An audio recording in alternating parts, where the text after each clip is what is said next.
hives in the shadows of stone walls.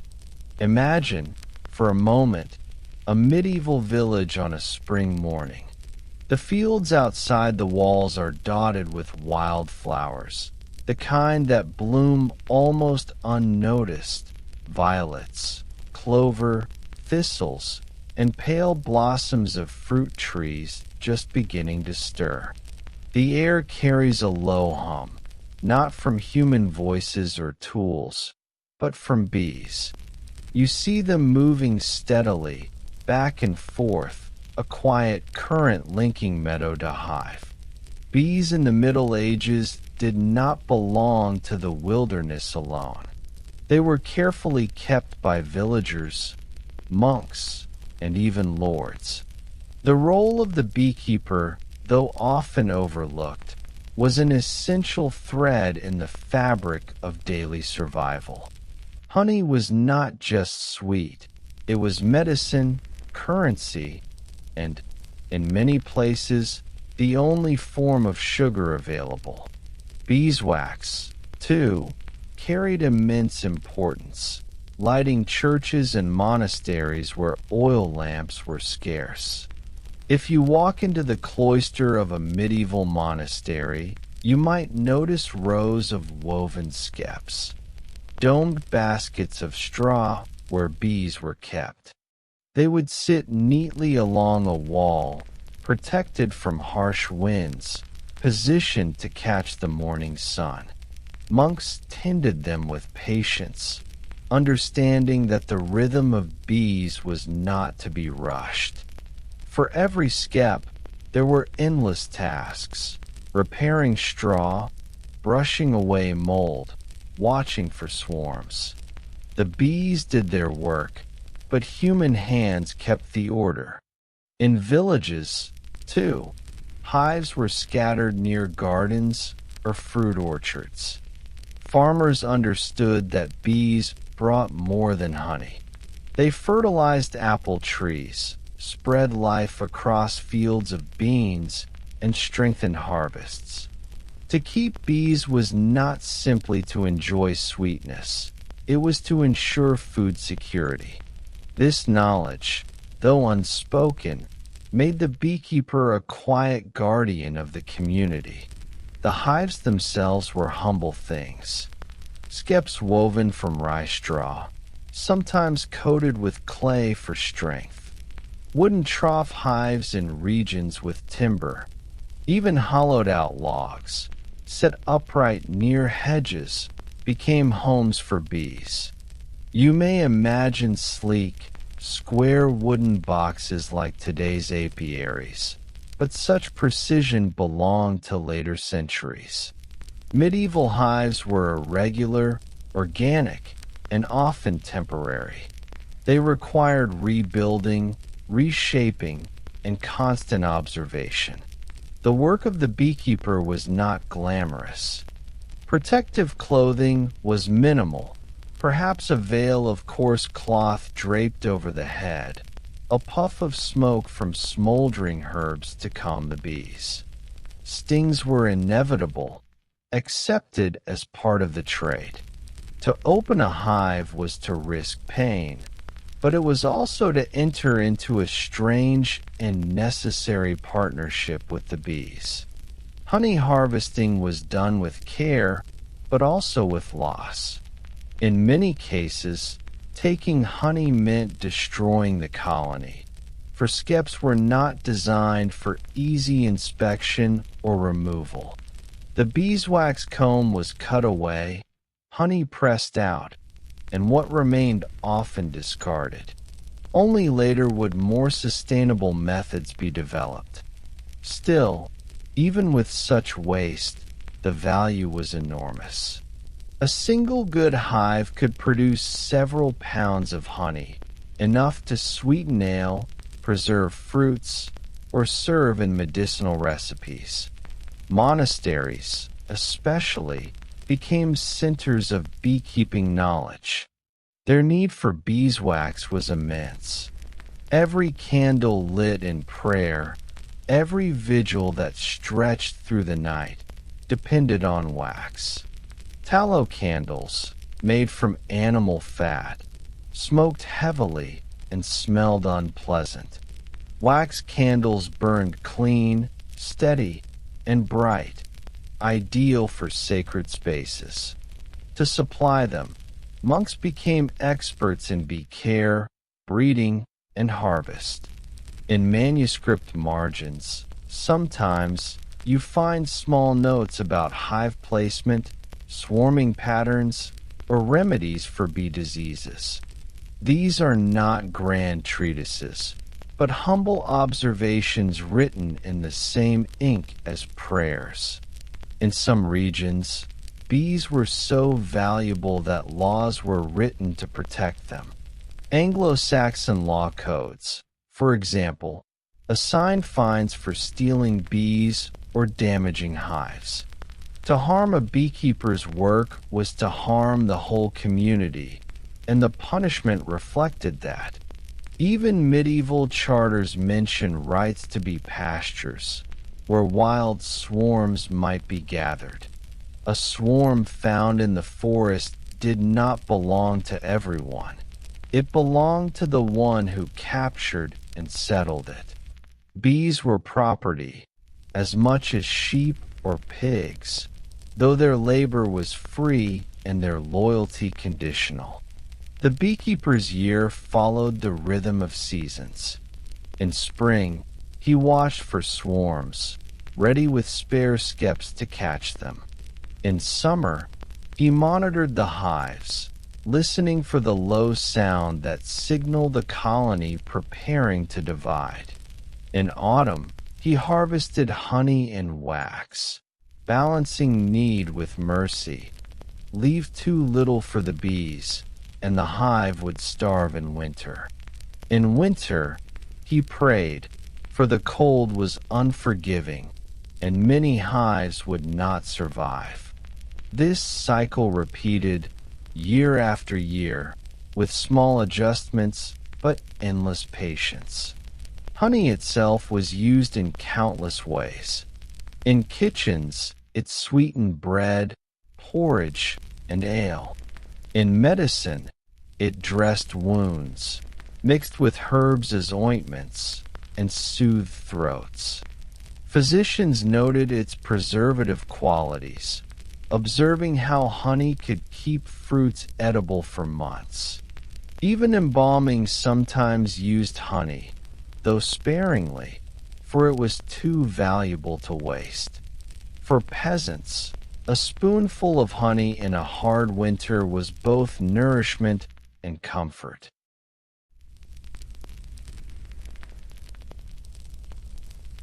Beeswax was even more prized. Beyond candles, it was used to seal documents, polish armor, and waterproof cloth. In trade, wax often carried more weight than honey. Merchants bundled it into cakes, stamped with marks of origin, and sold it across markets from London to Constantinople.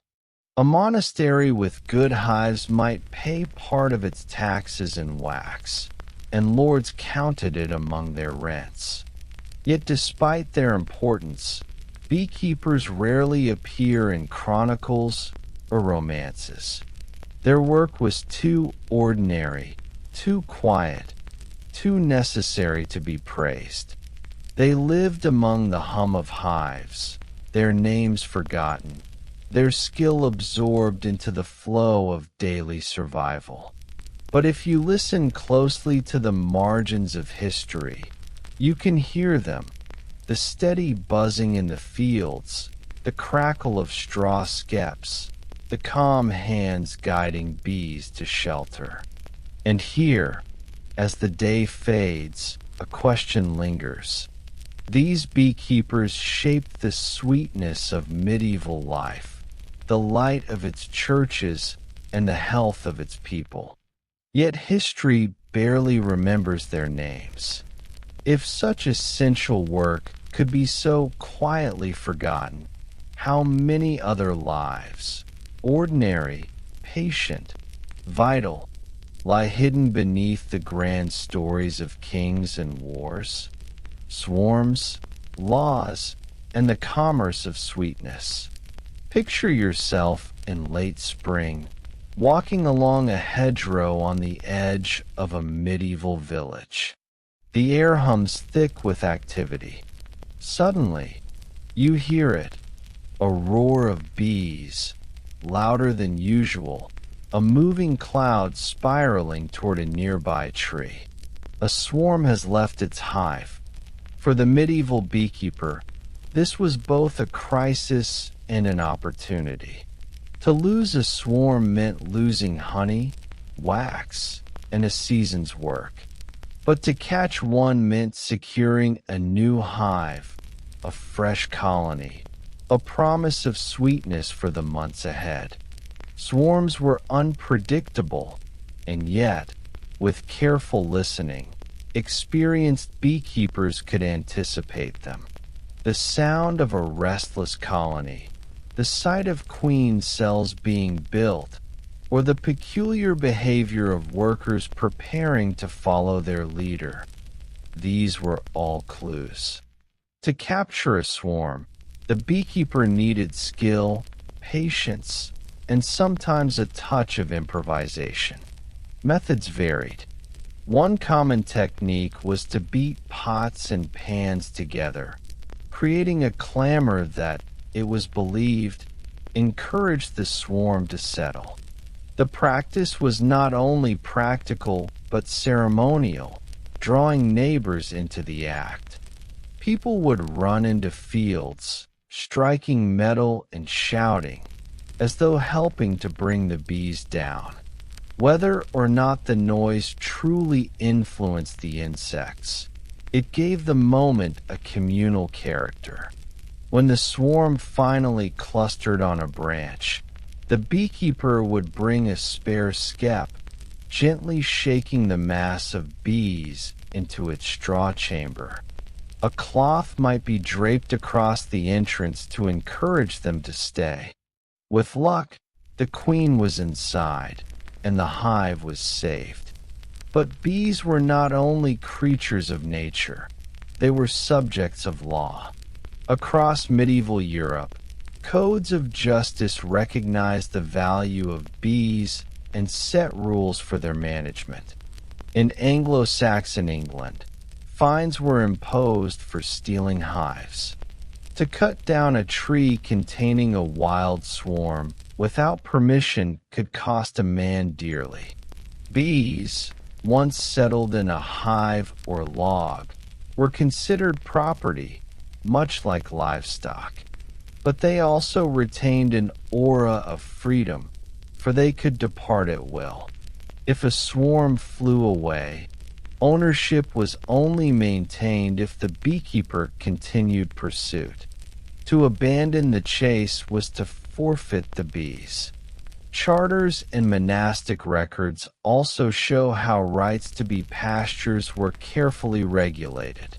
Forest clearings, flower meadows, and orchards rich in blossoms became contested resources. Monks at times sought legal claims to bee trees, hollows where wild colonies thrived. Lords might grant the right to harvest wax from forests as part of a tenant's rent. In this way, the humble bee found itself entangled in the fabric of medieval law and economy. The products of bees traveled far beyond village boundaries. Honey was traded in local markets, sold by weight in small clay jars or wooden tubs. In towns, brewers bought it in bulk to sweeten and fortify alish. Physicians, too, sought honey for their apothecaries.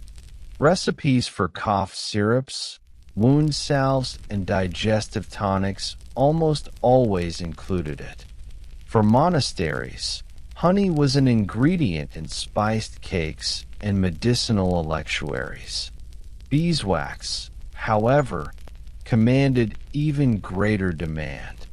Markets for wax stretched across regions, tied to the needs of the church. Every monastery, every cathedral, Every parish church required candles, often in great numbers.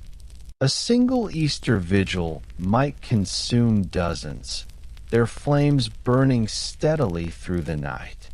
To supply this demand, wax was gathered in cakes, purified by melting and straining, and stamped with marks of origin. Merchants carried it from rural communities to urban centers, and from there across Europe. Records from medieval London, for instance, detail wax arriving in the city as part of rents and dues. In Paris, candle makers established guilds that regulated the purity and trade of wax. In Eastern Europe, wax from forest hives traveled along the great rivers to markets in Novgorod and beyond. The scale of this commerce was immense for such a humble creature. Bees, in their quiet labor, fueled networks of trade that stretched from village meadows to great cathedrals. There were also curious customs attached to bees, reflecting their perceived importance. In many places, when a beekeeper died, his family was expected to tell the bees by tapping the hive and informing the colony of the loss. Failure to do so was thought to bring misfortune, perhaps even causing the bees to abandon their hives. While this custom is better recorded in later centuries, its roots likely reach back into medieval times, when bees were seen as spiritual companions as much as producers of honey. Superstitions shaped daily practice.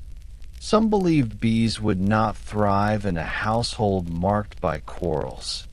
Others held that bees preferred clean, honest masters. Swearing near the hives was discouraged, as was arguing in their presence. These beliefs gave the beekeeper's role a moral dimension. To keep bees was not only a technical skill, but a sign of character. Monasteries, with their ordered discipline, often proved ideal places for beekeeping. The quiet cloister, the regular rhythm of work, and the need for wax created the perfect environment. Some abbeys kept dozens, even hundreds, of hives. Their surplus wax became a form of wealth, traded or sent as gifts to bishops and kings. The hum of bees mingled with the chanting of monks, each sound a different form of devotion. Outside the cloister, peasants integrated bees into broader survival strategies. A farmer with a few hives could supplement his income, selling honey in markets or trading wax for goods. In years when crops failed, honey provided a reliable food source. Even small-scale beekeeping, tucked into the corner of a garden, could make the difference between scarcity and sufficiency. And so, swarms and their capture, laws and their fines, trade and its networks, all circled around the bee. What seems at first a minor detail of medieval life was in fact a vital system linking field, forest, church, and market. Without bees, harvests weakened, candles dimmed, medicines lost their sweetness. With them, communities thrived, nourished not only by honey but by the quiet assurance that such creatures gave. But this raises a broader question. If bees and their keepers were so essential, why do they remain so faint in the chronicles of the time? Kings, bishops, and warriors dominate the records, while the hum of hives slips beneath notice. Does this silence reflect a lack of importance?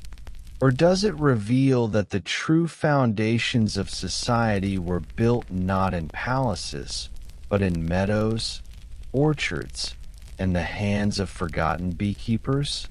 If you close your eyes for a moment, you may hear it again, the steady hum of bees drifting through a medieval meadow, or the low drone surrounding a straw skep near a monastery wall. To the people of the Middle Ages, this sound was not only practical but meaningful. Bees, unlike many other creatures of the farmyard, carried with them a weight of symbolism. Their order, their labor, and their products, honey and wax, were drawn into the spiritual and cultural imagination of the time. Monks, who tended bees with diligence, often compared their colonies to the life of the cloister itself. Just as bees worked together, each with a role and purpose, so too did monks within the monastic community. The abbot was like the queen, central, guiding, but not always visible. The worker bees mirrored the brothers, laboring day by day in service. Even the drones, often criticized in bee lore for consuming more than they produced, found parallel in warnings against idleness within the cloister. To meditate on bees was to reflect on obedience, humility, and order. Church writers expanded this symbolism further. Bees were admired for their chastity, for it was long believed they reproduced without mating. This misunderstanding, carried from ancient texts into medieval thought, made bees models of purity. Saint Ambrose, one of the early church fathers, was famously associated with bees. Legend says a swarm settled on his infant lips, leaving behind the sweetness of eloquence. For medieval clergy, bees and their honey became metaphors for divine speech, sweet, nourishing, and illuminating. The wax of candles carried its own symbolism. To burn beeswax before an altar was not simply to provide light, but to offer something born of purity and labor. Some theologians described wax as representing the flesh of Christ, produced from the virgin body of the bee. The flame, meanwhile, symbolized the divine spirit. Thus, every candle burning in a cathedral was more than illumination. It was a layered emblem of theology, devotion, and sacrifice. Beyond theology, bees entered the fabric of folklore. Peasants told stories of bees that left hives when their masters died, as though bound by loyalty. Others believed bees could sense sin and would abandon a household plagued by dishonesty. To strike a bee without cause risked misfortune.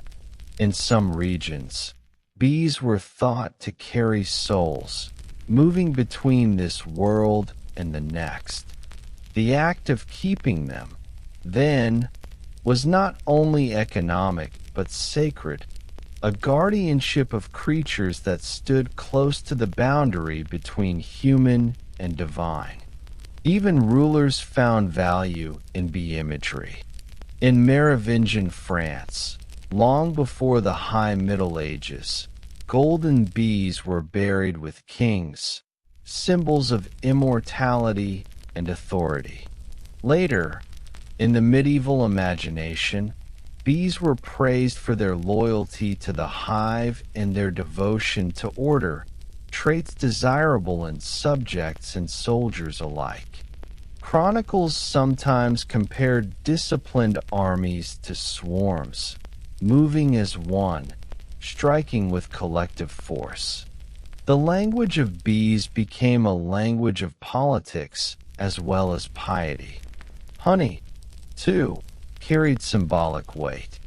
It was the sweetness promised in the biblical land flowing with milk and honey.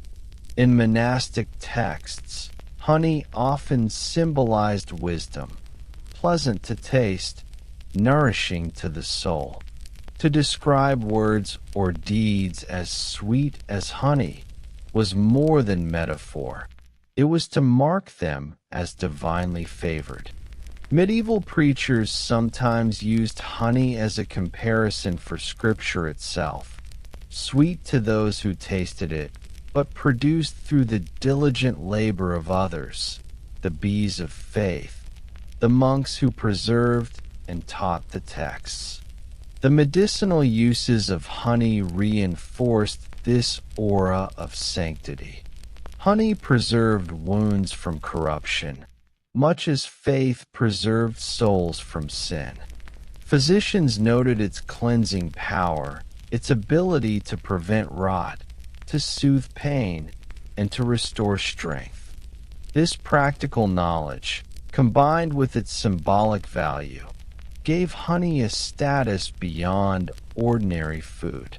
It was both earthly medicine and heavenly metaphor. Folklore also tied bees to seasonal cycles and human fortune. In some regions, a swarm settling near a house was seen as a blessing, promising prosperity.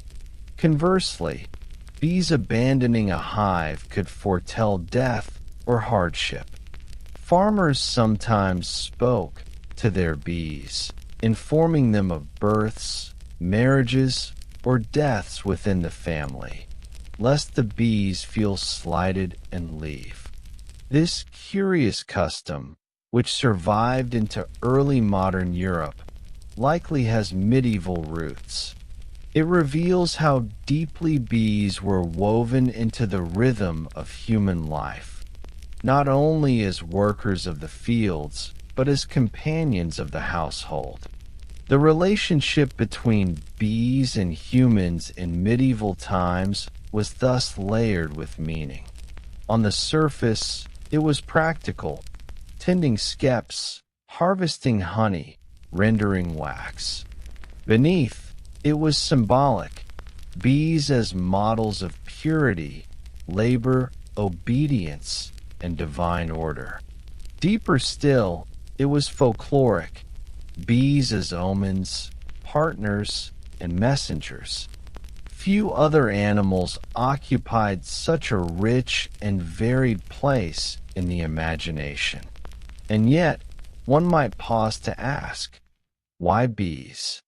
Why did this small insect, fragile and easily overlooked, command so much attention? Perhaps it was their order, their visible unity, their unceasing work. Perhaps it was the sweetness of their gift, so rare in a world without refined sugar. Or perhaps it was simply the constancy of their presence, humming through every field, reminding medieval people that nature itself labored alongside them. But here lies an unresolved question. If bees symbolized purity, order, and divine favor, what happened when hives collapsed, when swarms failed, when honey was scarce? How did medieval societies reconcile their lofty imagery with the harsh reality of loss and failure in beekeeping?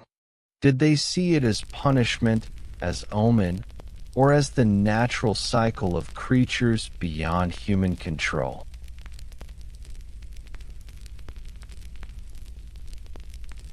Decline, change, and the quiet legacy of the beekeeper. The medieval world was built on patterns, cycles of planting and harvest, liturgical calendars, habits of daily survival that seemed timeless. Yet even the hum of bees was not immune to change. By the later Middle Ages, the practice of beekeeping began to shift, shaped by forces larger than any one village, monastery, or hive. The first of these forces was sugar. From the 12th century onward, As trade with the eastern Mediterranean expanded during and after the Crusades, cane sugar began to filter into Europe. At first, it was a rare and expensive luxury, sold in apothecaries more as medicine than food. But as centuries passed, the supply grew. Plantations in the Mediterranean islands, and later across the Atlantic world, brought sugar in quantities that gradually made honey less essential as a sweetener. By the 15th century, wealthy households could afford sugar for their tables, and by the 16th, it was transforming diets across Europe. Honey, once unrivaled, found itself in competition. This did not mean bees lost their value, for wax remained essential. Churches, cathedrals, and monasteries still required vast numbers of candles. Yet here, too, change loomed. The Protestant Reformation in the 16th century reduced demand in many regions, as reformers rejected elaborate ceremonies and the glowing abundance of candlelight in favor of plainer worship. The great engines of wax consumption slowed, leaving beekeeping with a narrower role. Meanwhile, methods themselves began to evolve.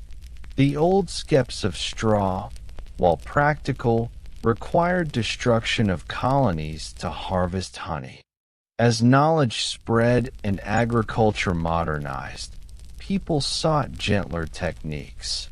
Wooden hives with removable bars or frames emerged, allowing beekeepers to collect honey without killing bees. This was not a medieval innovation, but it marked the end of medieval practice.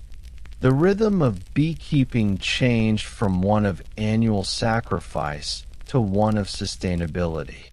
What, then, became of the medieval beekeeper? In many ways, his role faded quietly, absorbed into broader agricultural life. Where once the beekeeper might have stood apart, tending hives with specialized skill, supplying markets with wax and honey, he now blended more into the figure of the general farmer. Bees became part of mixed farming rather than a distinct trade. The specialized knowledge of swarms, the rituals of catching and calming them, the customs of telling the bees at births and deaths, all survived in fragments, but rarely commanded the same attention as before. Yet the legacy of medieval beekeeping lingered in subtle ways.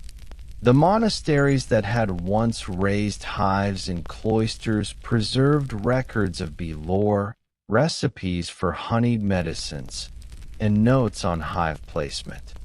Villagers carried forward their customs, passing them orally to later generations. Even in decline, the practice left behind traces that shaped rural life for centuries. The bees themselves remained constant. They still hummed over orchards, still pollinated crops, still offered their wax and honey. Their role in agriculture, though less celebrated, was no less crucial. Without them, fruit yields would falter, clover would struggle, and fields would be poorer. In this sense, the medieval beekeeper's legacy lived on in every blossom visited, every apple grown, every field fertilized by a pollinator unseen.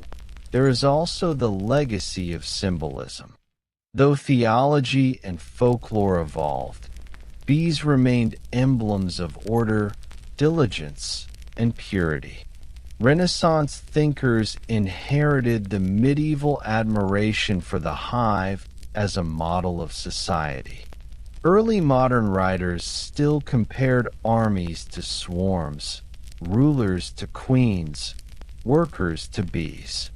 In France, centuries after the Middle Ages, Napoleon would choose the bee as a symbol of his empire, echoing a lineage of meaning that stretched back to monasteries and fields.